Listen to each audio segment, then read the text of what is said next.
지도를 먼저 한번 올려볼래요?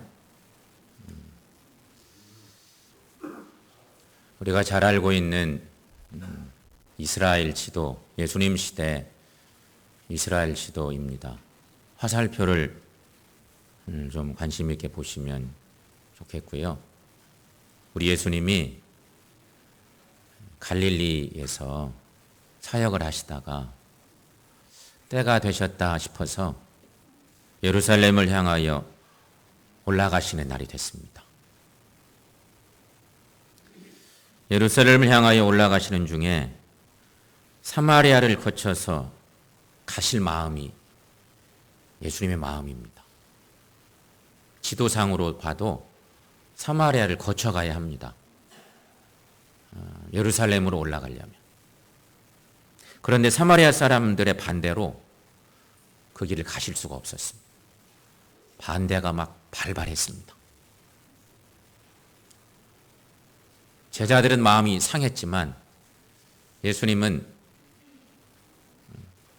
그 마음 상함을 잘 단도리 하십니다.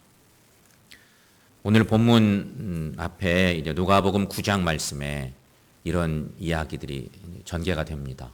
누가복음 9장 35절 말씀에 저 지도 밑에 써 있는 것처럼 그 사건이 일어날 때 저런 상황이 생긴 거죠. 거기 35절 말씀 함께 읽어봅니다. 예수께서 예루살렘을 향하여 가시기 때문에 그들이 받아들이지 아니하는지라. 원래 유대인과 사마리아 사람은 한참 거슬러 가면 한 족속이었어요. 그런데 이런저런 사건들 때문에 지역이 분리되고 서로 안 만나고 서로 미워하고 이렇게 살았어요. 예수님이 사역을 마감할 때쯤, 그 전에도 그랬지만 사마리아 땅을 가고 싶은데 이렇게 막 막아쓴 거죠. 이것은 유대인과 사마리아인의 깨어진 관계를 알게 하는 하나의 사건이기도 합니다. 그런데 여러분, 구약의 말씀으로 좀 거슬러 올라가 보면 레위기 19장에 13절부터 18절 말씀에 보면 거기 구약시대 이웃은 어떻게 정의했는지 그 내용이 있는데요. 그 시대 이웃은 같은 민족에 속한 사람들은 이웃으로 생각했습니다. 같은 민족은 다 이웃이에요. 우리도 다 이웃이야. 그렇게 생각하며 그렇게 이해했습니다. 물론 이스라엘 사람들과 함께 사는 낯선 다른 사람들도 함께 살기만 하면 이웃으로 여겼습니다. 그때는 이웃을 생각하는 개념들이 그렇게 폭넓은 거였습니다. 그런데 세월이 흐르면서 범위가 점점 좁아지더니 예수님 당시에는, 예수님 지금 상황이니까 예수님 당시에는 신앙의 동료들 혹은 정치적 종교적 동지들 또는 정당 동지 뭐 이런 사람들만 이웃으로 여겼습니다. 그러니까 이웃의 개념이 구약시대에 비하면 아주 제한적으로 좁아진, 옛날에는 누구나 다 이웃인데 예수님 시대에는 확 이웃의 개념이 좁아져 버린 상태입니다. 이렇게 되면요, 친근한 사람들끼리만 어울리고 낯선 이에 대한 관심과 배려는 거의 없는 아주 이기적인 사회, 이기적인 사람이 되고 마는 것입니다. 이것이 하나님을 경외한다는 유대교 신자인 이스라엘 사람들의 모습입니다. 한계이기도 하죠. 유대인들의 선민의식이 자기중심적 이기주의로 변질되면서 그만 이렇게 되고 만 것입니다. 예수님 시대에는 더 철저하게 그렇게 굳어지고 좁아지고 그렇게 된 것입니다. 그런데 오늘 예수님은 이러한 제한적 이웃 개념의 위험성을 그 유명한 오늘 본문의 말씀을 통해서 깨우쳐 주고 계신 것입니다.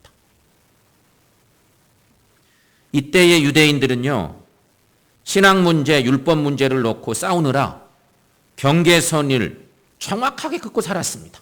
너는 이래서 나하고 함께 할 수 없어. 너희들은 이것이 문제야.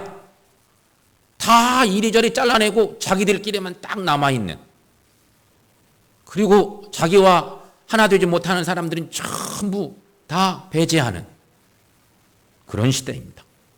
그래서 예수님은 다른 사람의 어려움을 간과하거나 못 본 채 지나쳐버리는 사람들의 그 신앙의 위험성을 오늘 비유의 말씀에서 제사장과 레위인의 모습을 통해서 질타해내고 있는 것입니다.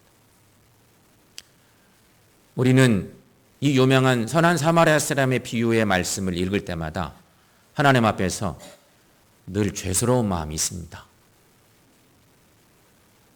나는 어떤가?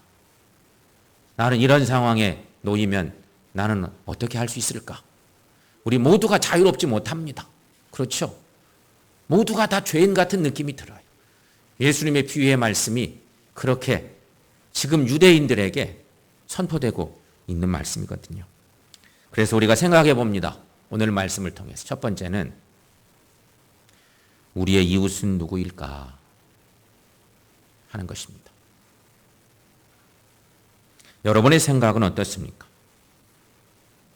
내가 이웃 삼고 사는 사람들이 누구입니까? 어때요? 여러분의 이웃은 누구입니까? 이웃사촌 뭐 이런 표현도 있는데 나는 어떤 이웃을 두고 사나?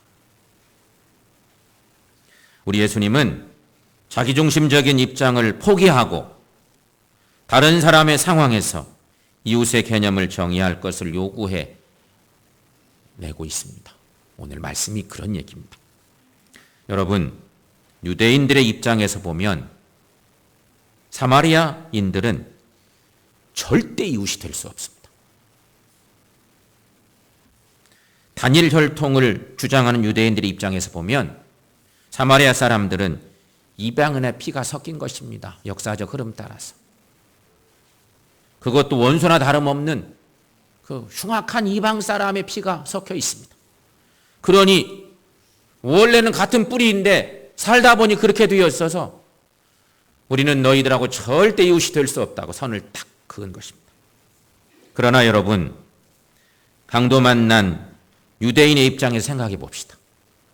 어떤 유대 사람이 예루살렘을 떠나 여리고로 가다가 강도를 만났어요. 다 죽게 됐어요. 그 유대인의 입장에서 생각하면 유대인이건 사마리아 사람이건 자기를 도우러 오는 사람은 누구나 다 이웃이죠. 이런 상황에서 무슨 종교, 역사, 혈통을 따지겠습니까? 마찬가지로 유대인들도 쓰러져 누워있는 사마리아인이 있다면 무조건 찾아가서 도움을 주는 이웃이 돼야 맞죠. 우리 예수님의 부탁은요, 자기의 도움을 필요로 하는 이가 있다면 그가 누구이든지 가서 이웃 되어줘라. 주님이 하고 싶은 말씀이에요. 그동안에 어떤 선 그어놓고 그것 때문에 안 만나고 안 살펴주고 이런 거 없다는 것이죠. 너를 필요로 하는 사람이 있다면 누구든지 찾아가서 도와줘라. 이웃 되어줘라. 그런 말씀인 것입니다. 여러분, 모든 사람이 우리의 이웃이 되어야 합니다. 그런데 유대인들의 신앙은 이 부분에서 철저히 제한적인 상태에 있는 것이죠.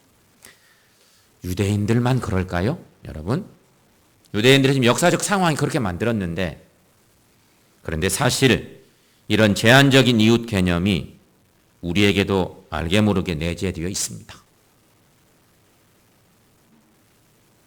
우리들은 지나온 역사를 통해 타민족의 침략과 지배를 받기도 했고, 혹은 우리 민족끼리 전쟁을 하면서 미움의 대상이 너무 많아졌습니다.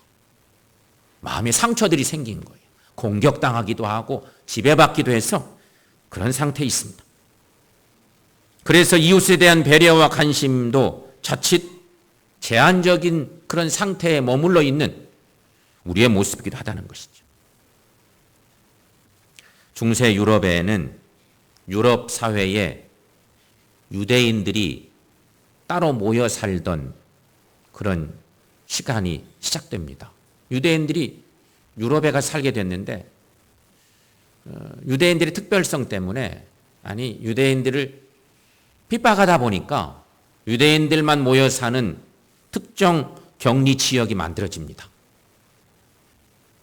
외부와 단절된 채 자기들끼리만 어울려 살아가게 했습니다. 이 강제적으로 한 거죠. 그 마을 이름을 게토라고 불렀습니다. 여러분 많이 들어봤을 것입니다. 특정 분리지역, 그걸 게토라고 불렀습니다. 유대인들이 거기서 너무 많은 고생을 합니다. 어떤 그런 상황들이 역사적으로 있었어요. 혹시 여러분, 우리 교회도, 한국 개신교회가 유대인의 게토처럼 지내는 것은 아닌지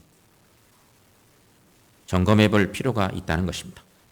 또한 우리 크리스찬들은 현 사회적 영향 탓인지 개인화 혹은 집단화하는 경향이 강해지고 있습니다. 자신과 관련 없는 남의 일에는 무관심해졌습니다. 교회도 자기들끼리만 어울리고 불신자들이나 타교단 형제들에게는 무관심해졌습니다. 가까운 사람들끼리만 어울리려 하기도 합니다.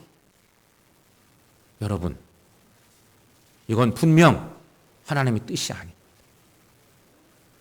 우리가 잘못하고 있는 것이, 하나님이 원치 않는 일들을 하나님을 사랑한다는 우리들이 그렇게 하고 있는 것이죠. 그래서 우리는 생각을 바꿔내야 하는 것이에요. 오늘 예수님도 그런 말씀을 전해주시고 있는 것이고요. 누가 나의 이웃인가에 대한 관심에서 나는 누구의 이웃이 되어야 하는가로 관심을 바꿔내야 한다는 것입니다. 똑같은 질문 같지만 전혀 다른 질문입니다. 자신의 이웃이 누군가를 미리 설정해 두기보다는 스스로 이웃을 만들어 나가는 자세가 크리스찬이 가져야 할 바른 태도이다 하는 것입니다. 사랑하는 성도 여러분, 바로 이것이 우리를 향한 우리 예수님의 부탁입니다. 사랑하는 여러분, 주님의 부탁을 이루어드리는 우리 모두가 될 수 있기를 주님의 이름으로 간절히 축원합니다. 또 하나 예수님은 행동하는 신앙을 부탁하고 계십니다. 오늘 비유의 말씀에서 주님은 율법교사에게 말하죠. 누가 강도 만난 자의 이웃이 되겠느냐?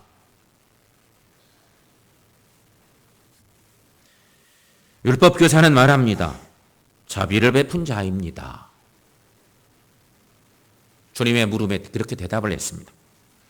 예수님이 제사장, 레위인, 그리고 사마리아인 중에 누가 이 딱한 강도 만난 유대 사람의 이웃이 되겠느냐? 이렇게 물었으니까 사마리아인이라고 대답을 하는 것이 매우 자연스러운 대답인데, 그런데 그는 그렇게 대답을 못했습니다. 이유는 우리가 잘 압니다. 그 이유는 사마리아인에 대한 배타적인 마음을 아직도 율법교사는 잔뜩 가지고 있는 거예요. 사람도 아닌 그 사람들, 사람 취급도 안 해서 그 동물 취급한 거죠. 근데 예수님의 비유 속에 선한 일을 한 사람이 사마리아인이야. 사마리아 사람입니다. 대답해야 되는데 그렇게 대답할 수가 없어요. 마음속에 선을 딱 긋고 있기 때문에. 저런 친구들은 사람 취급도 안 하고 사는 게 우리들인데. 그래서 그렇게 대답을 하고 만 거죠. 지금 율법교사는 교만과 위선이 가득 차 있습니다.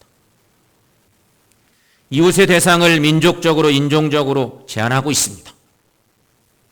그러니 예수님의 비유를 듣고도 아직도 사마리아인을 이웃으로 받아들이지 못합니다. 이 예수님의 비유는요, 하나님의 말씀이에요. 말씀을 듣는데 그 마음은 변화가 없는 거죠. 주님의 그 비유의 말씀을 들으면서도 사마리아인과 자비를 베푼 자 사이에서 갈팡질팡하는 것이에요. 그래서 예수님은 망설이는 그에게 강권적으로 가서 너도 이와 같이 하라 말씀하고 계신 것입니다. 아마 이 권위 있는 말씀은 그의 마음에 도사리고 있는 교만과 위선과 망설임을 물러가게 했을 것입니다. 그걸 짓눌러내게 했을 거예요. 그것 때문에 막 힘든데 너도 가서 그렇게 해. 주님의 말씀 아닙니까? 여러분, 말씀을 들어도 안 바뀌는 거예요. 귀한 하나님 나라 비밀의 말씀들을 들어도 마음이 잘 변화가 일어나지 못해. 성도 여러분, 지금 율법교사에게 필요한 것은 지식 습득이 아닙니다. 율법교사에게 필요한 것은 도움을 필요로 하는 자에게 당장 자비를 베푸는 사랑의 실천입니다. 참신앙은 이론이 아닌 말씀에 따른 행동도 수반되어야 하는 것입니다. 아무리 성경에 대한 깊은 지식과 통찰력이 있다 할지라도 참된 이웃이 되지 못하면 그의 지식이나 그의 삶은 무의미합니다. 우리 주님이 원하시는 것은 그런 것입니다. 그런데 유대인들은 율법은 잘 아는데 말씀도 잘 아는데 삶이 없는 삶을 사는 것이 항상 선을 긋고 너는 이래서 나하고 하나 될 수 없고 내 이웃이 아니고 너는 이래서 만날 수가 없고 싫고 이렇게 살았던 것이죠. 성경 말씀을 볼까요? 여러분, 요한일서 4장 20절 말씀 자막에 있습니다. 우리를 돌아보게 하는 그런 말씀들인데 여러분 함께 읽습니다. 누구든지 하나님을 사랑하노라 하고 그 형제를 미워하면 이는 거짓말하는 자라. 아멘. 또 한 말씀 야고보서 4장 17절 말씀도 함께 봅니다. 그러므로 사람이 선을 행할 줄 알고도 행하지 아니하면 죄니라. 아멘. 그러므로 우리는 지나치게 지식만 쌓고 있는 것은 아닌지 돌아볼 일입니다. 율법 교사는요, 실은 율법 박사입니다. 율법 박사. 하나님의 말씀에 능통한 사람이었습니다. 그런데 놀랍게도 그의 마음속에 그의 삶에는 하나님의 뜻을 이루는 삶을 못 살았다는 것입니다. 사랑하는 여러분, 우리는 말씀을 통해서 예수 그리스도를 만나야 합니다. 말씀을 읽고 감동받는 것으로 끝나는 것이 아니라 말씀을 통해서 그리스도를 만나는 은혜가 있기를 축원합니다. 그리스도를 만나면 그리스도를 통해서 하나님을 경험하게 됩니다. 하나님을 경험하면 우리는 성령의 세미한 음성을 듣게 됩니다. 그러면 우리의 삶은 변화를 일으키게 되어 있습니다. 오늘이 성령 강림 주일인데요. 성령 체험하면 사람들은 다 변화를 일으키게 되어 있습니다. 그래서 세계 모든 민족의 이웃도 되고 그들에게 우리의 사랑을 전하게도 되는 그런 은혜를 입게 되는 것이죠. 여러분, 오늘 이 시간 우리 모두가 주의 말씀 안에 정말로 주님을 모셔드리고 성령 체험하는 은혜가 우리에게 넘칠 수 있기를 축원합니다. 이런 사람이 하나님의 형상을 담는 참 크리스찬이라 하는 것입니다. 여러분, 나는 누구의 이웃이 되어야 할까? 이런 물음을 한번 던져보시기 바랍니다. 내 이웃이 누구냐? 이런 질문이 아니라 나는 누구의 이웃이 되어야 할까? 이 질문은요, 언제나 우리 마음이 누구에게든지 열려질 수 있는 그런 질문인 것입니다. 최근에 치매에 놓인 할머니에게 자신의 신발을 신겨드려서 감동을 준 한 아가씨 이야기, 22살 먹은 어떤 아가씨 이야기가 우리에게 잔잔한 감동을 주고 있습니다. 이 아가씨는 경기도 광주의 한 카페 바리스타로 일하는 그 여성인데, 저 사진에는 그 아가씨의 모습은 거의 안 나타나죠. 할머니가 치매에 걸렸는데 헤매고 있으셨던가 봐요. 신발이 한 짝이 없었대요. 대부분 그럴 상황이 올 수 있어요. 치매에 심하게 걸리시면 신발이 한 짝 없이 그 길을 가고 있었던 거예요. 그때 어떤 아가씨 하나가 얼른 가서 자기 신발을 벗어서 할머니에게 신겨 드렸다는 그런 얘기가 뉴스에 나왔어요. 저걸 이렇게 소개하는 어떤 분이 먼저 자기도 봤는데 가서 이렇게 도우려고 했더니 자기보다 먼저 한 아가씨가 가서 그 할머니에게 신발을 시켜드리는 모습에 감동받고 그것을 제보하는 그런 이야기였거든요. 신발을 벗어서 줄 수 있는 거, 여러분 쉬운 일이 아니에요. 그렇죠? 내가 신고 가는 신발을 벗어서 어려움을 당한 사람에게 준다. 그러면 내가 당장 신이 없어. 이거 참 쉬운 일이 아닌데 이 일을 한 어떤 아가씨의 이야기, 우리에게 많은 감동을 주기에 충분합니다. 여러분, 오늘은 성령 강림 주일이면서 총회 선교 주일이기도 합니다. 그러면서 성만찬 예배도 드립니다. 여러 가지 중요한 신앙적 의미들을 담고 있는 귀한 예배. 우리 예수님께서 오늘 우리에게 주신 말씀은 정말 나는 누구의 이웃인가? 나는 정말 누구의 이웃일까? 누구의 이웃이 될 수 있을까? 이것을 묵상케 하는 귀한 말씀을 주셨습니다. 성도 여러분, 내가 섬길 이웃이 있다면, 내가 섬길 이웃이 보여진다면 저 아가씨처럼 작은 것 하나라도 그 이웃의 형편을 살피고 돌봐서 그를 도와주고 섬겨주는 그런 모습으로 우리 하나님의 뜻을 이루어드리고 또 선교의 영역도 넓혀가는 이 시대 꼭 필요한 주님의 사람들로, 참된 이웃들로 살아가는 저 여러분들 모두가 될 수 있기를 주님의 이름으로 간절히 축원합니다. 기도하겠습니다.